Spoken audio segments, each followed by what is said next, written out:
Қайырлы күн, сіздермен Ақерке. Бүгін лагман жасаймыз. Ол үшін біз алдымен қамыр елеп аламыз. Қамырдың құрамына жұмыртқа, тұз, су, ұн қосамыз. Қоспамызды дайындап алып, жақсылап қасықпен араластырамыз қоюланғанша. Қамыр қалпына келгенге дейін араластырып алып, одан кейін қолмен жақсылап илейміз. Қамырымызды қаншалықты қаттылау илесек, соншалықты лагманымыз езілмейтін болады.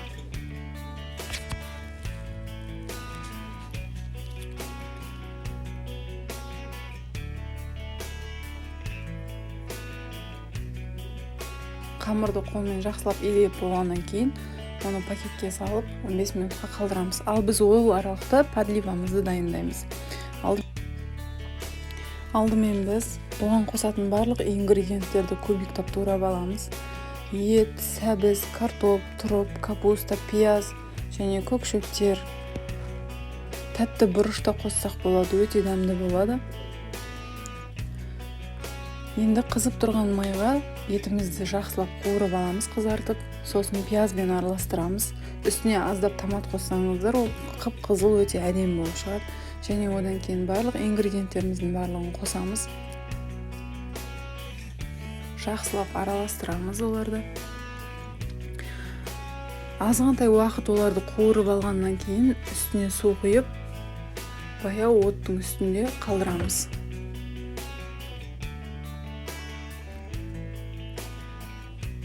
Әртүрлі дәмдеуіштер қоссаңыздар да болады. Подливаның дәмін одан сайын әдемі қылып шығарады.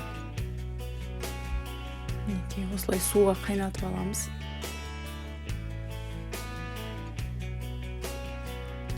Енді подливамыз дайын болғанша лагманның қамырын созуға кірісеміз. Дайын болған қамырымызды жайлап жұқалап жайып аламыз, және оларды бөліктерге бөлеміз.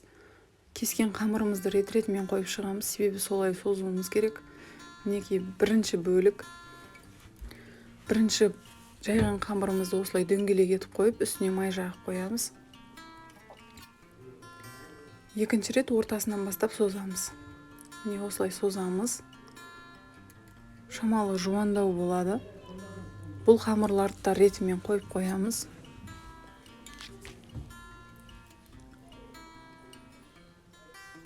Осылай барлығын рет-ретімен қойып шығамыз. Аздап май жағамыз. Майды себебі жабысып қалмау үшін жағамыз. Міне үшіншісінде қамырымыз жіңішкере түседі. Одан сайын тартып созып шығамыз. Осылай созамыз. Төртіншісінде қамырымыз жіңішкереді. Жіңішкерген қамырды тағы да 1-2 рет созамыз. Және дайын болған қамырымызды қолымызға орап, ақырындап ораймыз, үзіліп кетуі мүмкін себебі.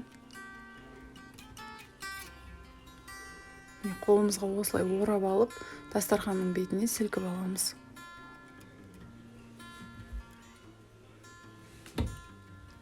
Жақсылап сілкісек, одан сайын жіңішке бола түседі. Мінекей. Енді осы дайын болған қамырымызды қайнап тұрған тұзды суға саламыз.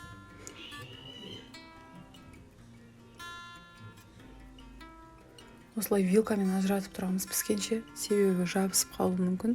Және пісіп болғаннан кейін үстіне мұздай су құйып алып аламыз ыдысқа. Сары майда қоссақ болады, подливтың бетіндегі майын араластырсақ та болады қамырға. Өте дәмді шығады.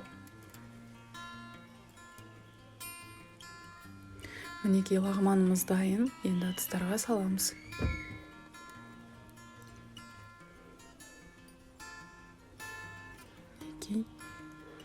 Дайын болған подливамызды үстіне жақсылап құямыз.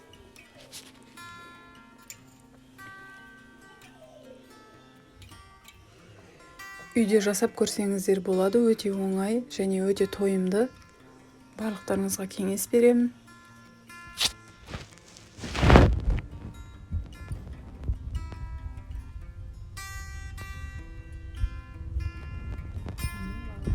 Кешкі асқа дайын.